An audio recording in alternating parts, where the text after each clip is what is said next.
kepada narasumber kita,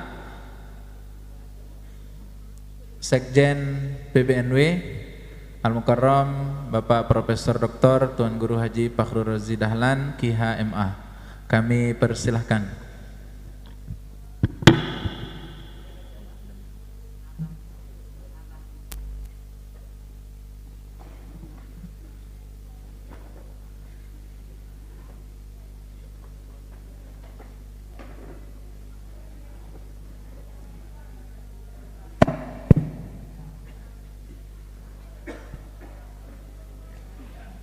Bismillahirrahmanirrahim. Bismillahirrahmanirrahim. Assalamualaikum warahmatullahi wabarakatuh. Alhamdulillah wassalatu wassalamu ala Rasulillah Muhammad ibn Abdullah al-qa'im bihuquqillah ma waqat illah wa farjahallah. Rabbi shrah li sadri wa yassir li amri wa hlul 'uqdatam min lisani yafqahu qawli waj'al li waziran min ahli. Allahumma aslih umat Muhammadin sallallahu alaihi wasallam wa farrij an ummati Muhammadin sallallahu alaihi wasallam warham umat Muhammadin sallallahu alaihi wasallam wa syurah fadhu ajidna tatalatan fil alamin wa haqqi Muhammadin sallallahu alaihi wasallam. Amma ba'd. Yang kita muliakan, kita doakan Rais Am Dewan Mustasyar Pengusaha Tatalatan Umunal Mujahidah Al-Barrah An-Nasikah Al-Hajjah Siti Raihan Zainuddin Abdul Majid. Mudah-mudahan beliau tetap sehat walafiat, panjang umur fi taatillah, amin ya rabbal alamin. Ketua Umum Pengurus Tatalatan Maulana Syekh Tuan Guru Ki Haji Alwi Gede Muhammad Zuhri Natsani, yang kita doakan mudah-mudahan tetap sehat walafiat, panjang umur untuk melanjutkan perjuangan organisasi Nahdlatul. Para Dewan Mutasyar, pengurus besar Nahdlatul dan seluruh pengurus organisasi Nahdlatul di semua jenjang, pimpinan pusat organisasi Nahdlatul yang sempat hadir, ada pimpinan pusat Muslimat, pimpinan pusat Persatuan Guru, pimpinan pusat Ikatan Sarjana Nahdlatul, kemudian Ikatan Pelajar Nahdlatul dan seluruh badan otonom ya, yang sempat hadir, yang saya muliakan, para peserta seminar dalam rangka menyemarakkan hari jadi Nahdlatul ke-69 yang saya banggakan. Alhamdulillah wa syukurillah, kita hari ini berbicara tentang sejarah Nahdlatul dari sumber-sumber yang sangat otentik, berbicara tentang sejarah Nahdlatul. Seminar ini adalah seminar penguatan ke-NW-an. Namanya penguatan ke-NW-an. Artinya bahwa pengurus organisasi Nahdlatul berkewajiban untuk memberikan pemahaman secara komprehensif tentang ke-NW-an. Jadi tidak menyinggung siapa-siapa. Kita sedang memperkuat internal kita tentang ke-NW-an kita. Jadi pentingnya seminar ini adalah untuk memperkokoh keyakinan kita tentang visi misi perjuangan ke-NW-an. Maka dalam rangka itu, divisi seminar panitia Hadi NW melaksanakan kegiatan seminar seperti ini. Untuk apa? Untuk memberikan pemahaman secara utuh tentang sejarah Nahdlatul. Maka ini menjadi tantangan terbesar bagi kita. Kalau kita mau bicara tentang tapak tilas peristiwa Nahdlatul atau peristiwa di Nahdlatul, maka kita bisa mengambil minimal 7 episode, 7 epicentrum yang harus kita bahas bersama. Epicentrum pertama adalah pendiri organisasi Nahdlatul 1889 menurut bahasa lisan Maulana Syekh. 1889 menurut 1898 menurut lisan Maulana Syekh, yang beliau bertutur langsung bahwa umurku 1 tahun lebih 2 tahun. itu secara lisan. Catatan saya di buku agenda saya 1 Sya'ban 1341 Hijriah 95. Maulana Syekh bercerita bahwa umur saya sudah 102 tahun secara hitungan Hijriah. Kemudian pelacakan dan penetapan hari lahir Maulana Syekh dilacak oleh tim TP2GD, tim pengusulan gelar pahlawan nasional. Saya waktu itu menjadi tim TP2GD untuk Kabupaten Lombok Timur, melacak dokumen-dokumen otentik tentang kapan lahir pastinya Maulana Syekh. Ditemukan tulisan tangan Maulana Syekh, tulisan tangan Maulana Syekh tertulis 1908. Beliau menjadi penasehat Majelis Ulama Indonesia. Tertulis tangan seperti itu 1908. Dan itu tulisan tangan itulah yang paling otentik menjadi dokumen sejarah penetapan tanggal lahirnya Maulana Syekh. Dan itulah yang dipakai oleh tim pengusul gelar pahlawan nasional itu untuk menetapkan lahir Maulana Syekh itu tahun 1908. Ya, ini bicara sejarah. Bahasa lisan Maulana Syekh 102 tahun secara hijri, secara miladi 98 tahun secara miladiah. Tapi begitu ditemukan dokumen tertulis, nanti bisa saya share di grup pimpinan, bahwa Maulana Syekh menulis sendiri tahun lahir beliau 1908. Itu menjadi ketetapan presiden bahwa Maulana Syekh ditetapkan jadi pahlawan nasional dengan tanggal lahiran 1908. Itu bukti otentiknya. Maka epicentrum pertama yang harus dibahas adalah dari 1908 sampai 1997. Itu epicentrum pertama yang harus dibahas tuntas. Siapa sesungguhnya Maulana Syekh? Kenapa gelar lahir kecilnya dengan As-Sagaf? Ada apa dengan Sagaf? Ada apa dengan marga As-Sagaf? Ada apa dengan marga As-Sagaf? Segap. Kalau kembali ke alur-alur sufistik, As-Sagaf itu adalah marga zuriat Rasulullah Sallallahu Alaihi Wasallam. Maka pada akhirnya nanti, kenapa beliau diberikan gelar As-Sagaf? Karena beliau memang menyusun tarekah Hizib Nahdlatul Watan. Yang menyusun tarekah itu adalah pasti silsilahnya adalah sampai kepada keturunan Rasulullah Sallallahu Alaihi Wasallam. Harus dibaca itu secara komprehensif dari 1898 atau dari 1908 sampai 1997. Kami di Majelis Al-Aufiyah, ini Ustaz Hurna juga bagian dari Majelis Al-Aufiyah wal Wakala, melahirkan trilogi Cinta Maulana. Itu kalau tolibat baca itu, terharu membacanya. Bisa mengeluarkan air mata kalau keluar airnya. Saking manis narasinya, mengalir narasinya. Nah, ini epicentrum pertama yang harus dinapatilasi, karena itu poin. 1808 atau 1898 sampai 1997 wafatnya almarhum Bapak Maulana Syekh. Itu personality beliau secara personal. Saksiyah Maulana Syekh harus ditulis komprehensif. Ini PR-nya Ikatan Sarjana Nahdlatul Ulama untuk menyusun buku selanjutnya.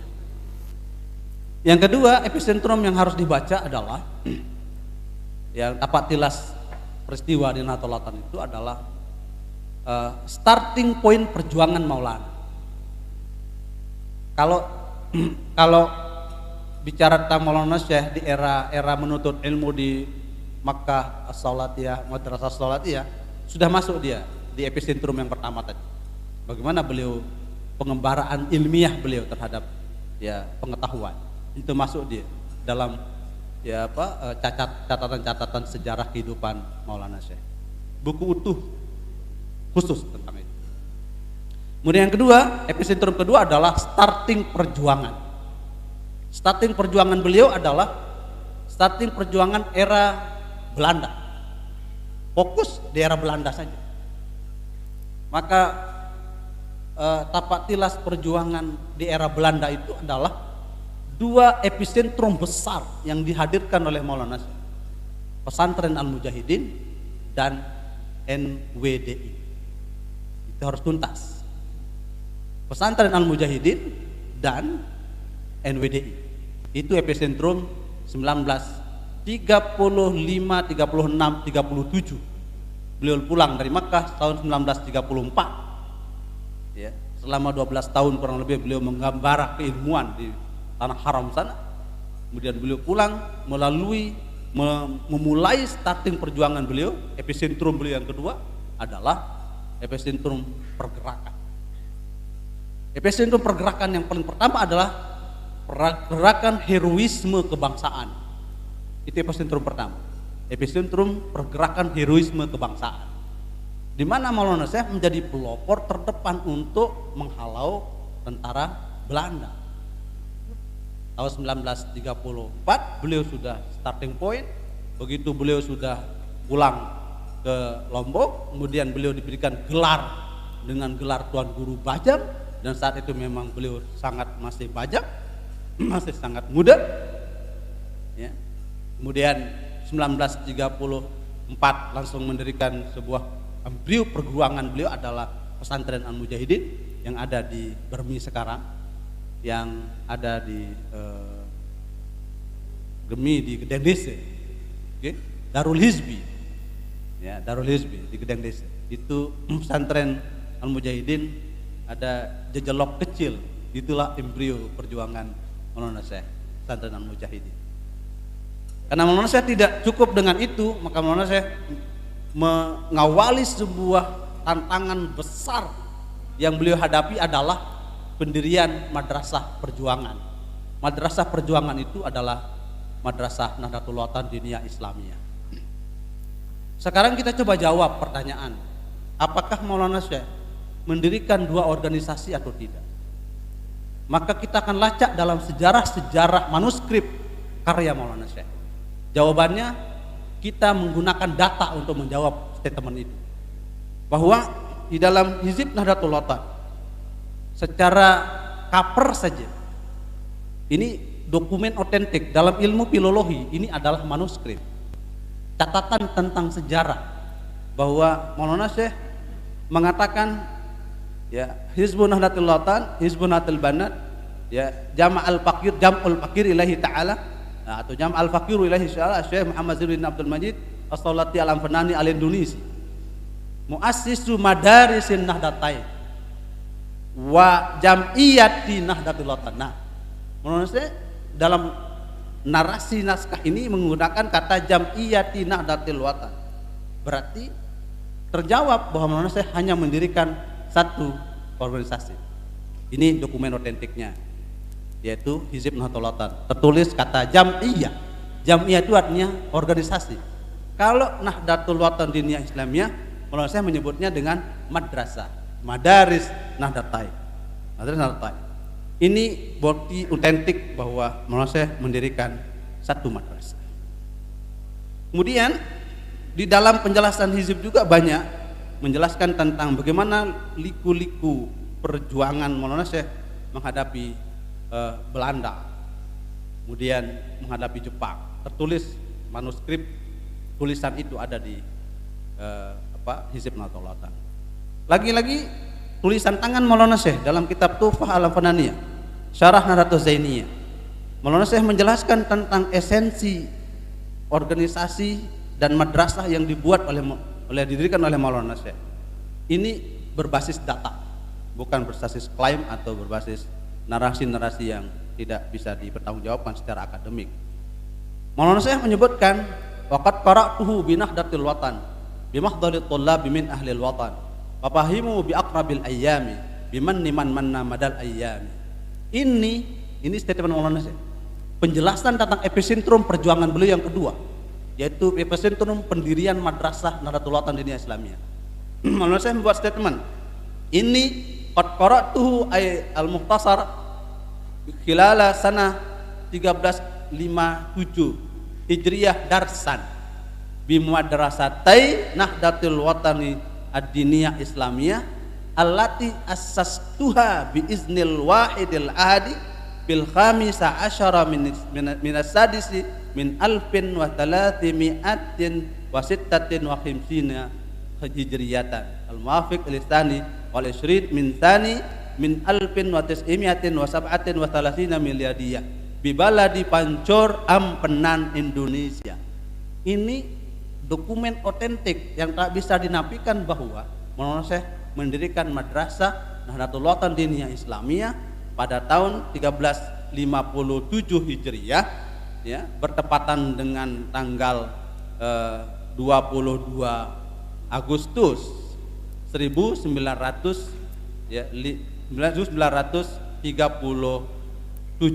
Ini otentik bahwa Maulana Syekh menyebutnya dengan mendirikan madrasah Nahdlatul Wathan Diniyah Islamiyah. Di dalam kitab Mughyatul Mustasyidin, banyak orang yang tidak paham tentang kitab Mughyatul Mustasyidin ini. Apa yang disebutkan oleh Ayahanda Tuan Guru Burhanuddin tadi, ini adalah, ya, karya Maulana Syekh Tuan Guru Haji Muhammad Zainul Majid, kemudian dikasih footnote, dikasih catatan kaki oleh almarhum Bapak Maulana Syekh. Ada yang iskal di dalamnya, beliau kasih footnote, kasih catatan kaki. Tapi adabnya Maulana Syekh kepada guru beliau, tidak langsung mengatakan, oh salah itu, salah enggak. Ta'allal asah. Mungkin ini yang lebih tepat, mungkin ini yang lebih bagus, mungkin ini yang lebih cocok. Selalu beliau katakan mungkin di hadapan catatan karya maha guru beliau.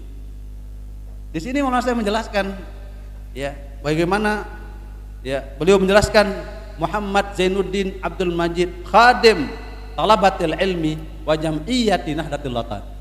Maulana Syekh menyebutnya wa jam'iyyati Nahdlatul Wathan. Ini bukti otentik tentang, ya, Maulana Syekh mendirikan satu organisasi, tak terbantahkan. Jika ada yang mengklaim itu berarti, ya, salah memahami sejarah. Nah, ini epicentrum yang pertama. Yang kedua, ini perlu, ya, komprehensif membahas.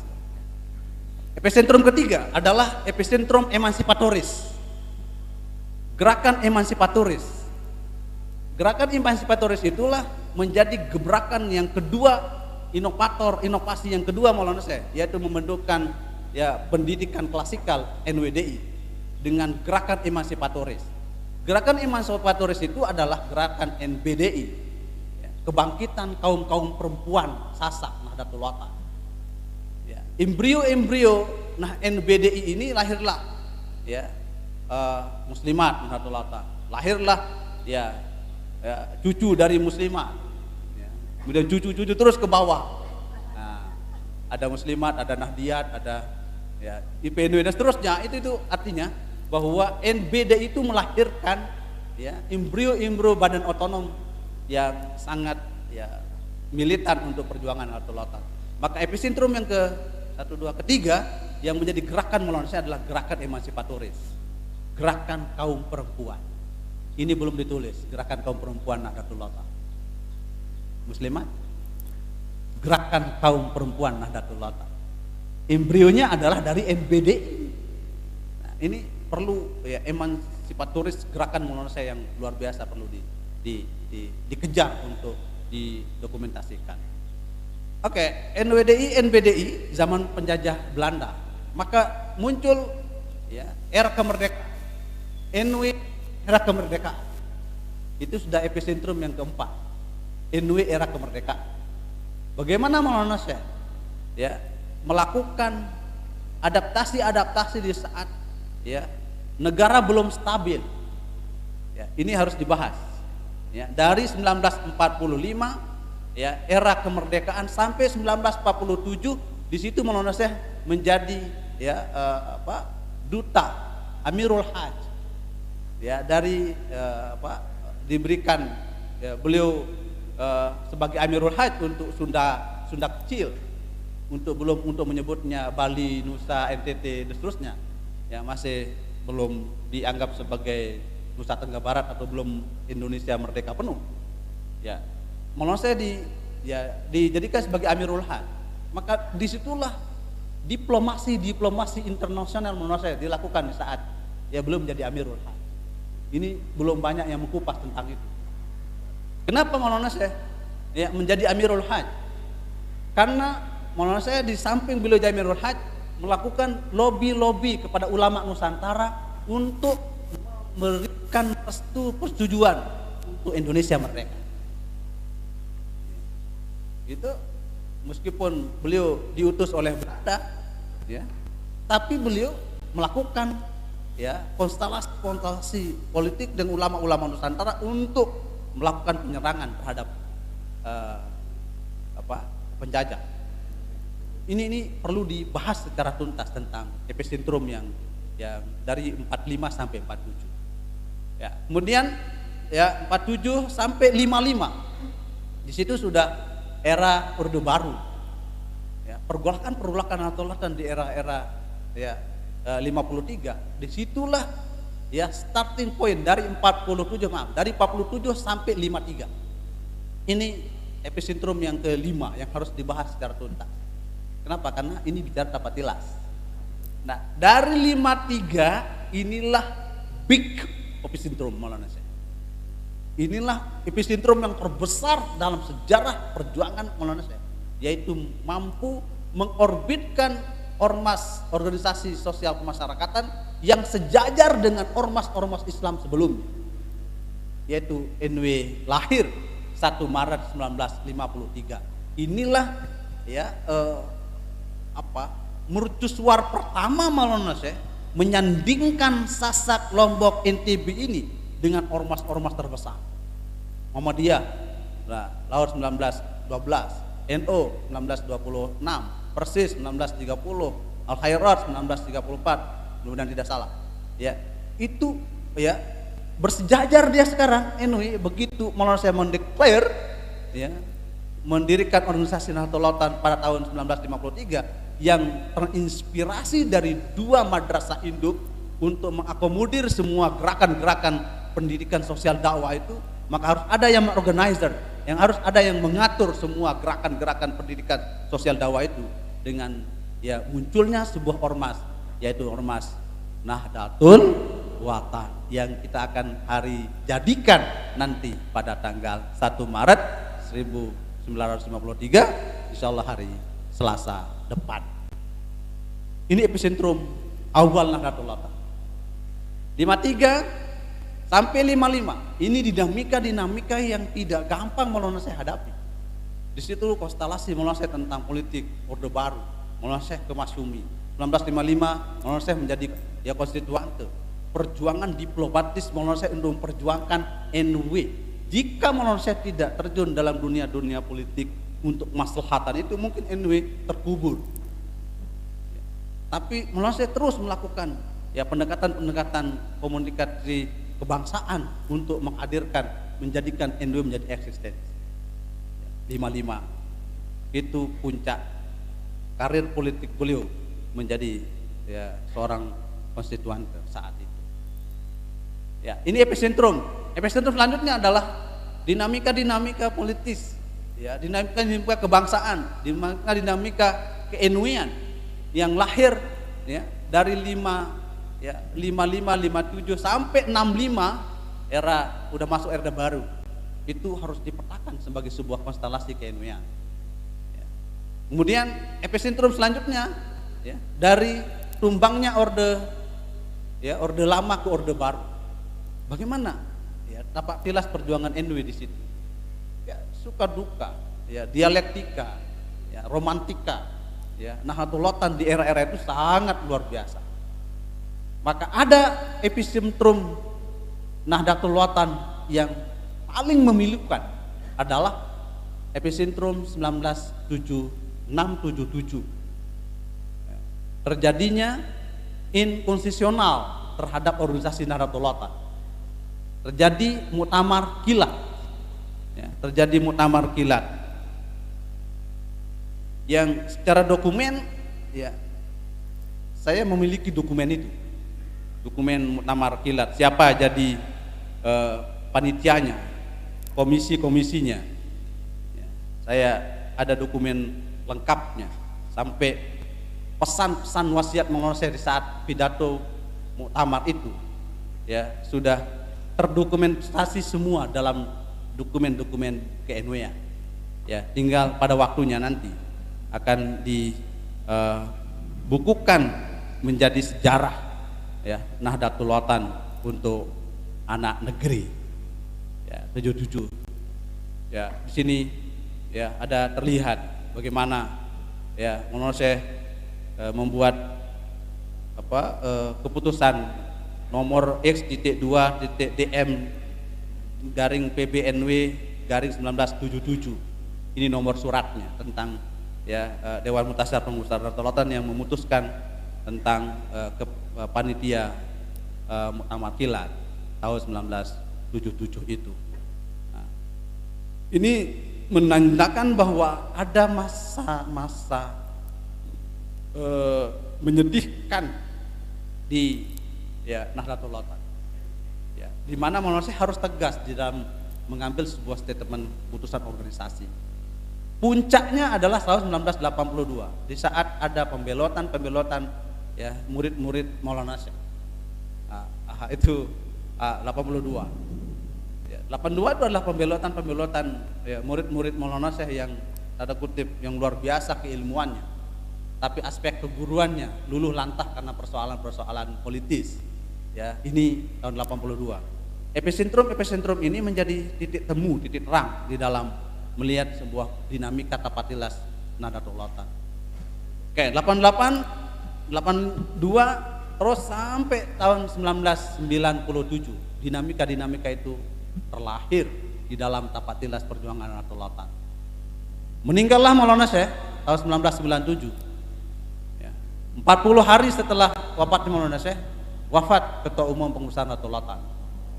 Ya, wafatnya Ketua Umum Pengurus Nahdlatul Ulama ya, Mami Tuan Guru Haji Lalu Gede Wirasantana saat beliau wafat setelah 40 hari wafat Maulana Syekh ya, terjadi ya kekosongan pemimpinan.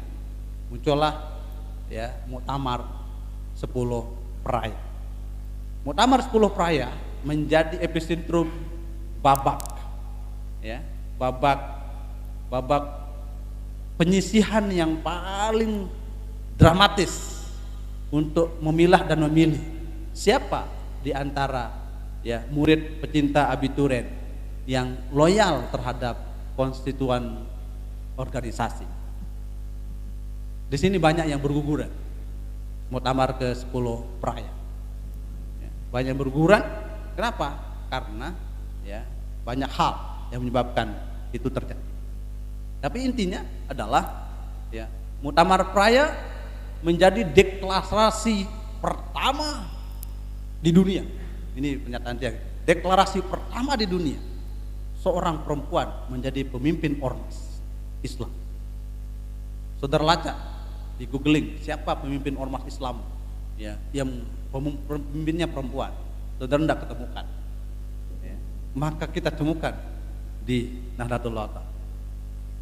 Ini gerakan-gerakan luar biasa yang dihadirkan oleh ya Maulana Syekh untuk melanjutkan estafeta ke-NW-an itu ke putri beliau, ke Umunah Hajah Siti Rehan. Buktinya di saat muktamar Dewan Mutasyar pemberi restu, artinya tak terbantahkan. Meskipun ya mereka berdalih bahwa mazhab Syafi'i tidak membenarkan ya perempuan jadi pemimpin, berdalil dengan hadis Abi Bakrah itu. La yufliha qaumun iza walau merahu imra'atan. Tapi dalam kajian-kajian fikih banyak sekali, dalam kajian pembahasan tentang itu ya, banyak sekali ulama-ulama yang membolehkan perempuan menjadi pemimpin ya. Pada aspek tertentu Imam Syafi'i ya, tapi aspek lain Maulana Syekh fleksibel di dalam menentukan kebijakan hukum strategis. Itu yang diamini oleh ya dua Dewan Mutasyar yang diminta di saat memberikan fatwa tentang keabsahan perempuan jadi pemimpin. Patok Palu perempuan menjadi pemimpin, NW dipimpin oleh Umunah per 1998, sah beliau menjadi pemimpin ormas tertinggi di tubuh Nahdlatul Ulama, sehingga terjadi dinamika, muncullah nama istilah NW Reformasi. NW Reformasi muncul tahun 1999. Ini cepat sejarah NW Reformasi.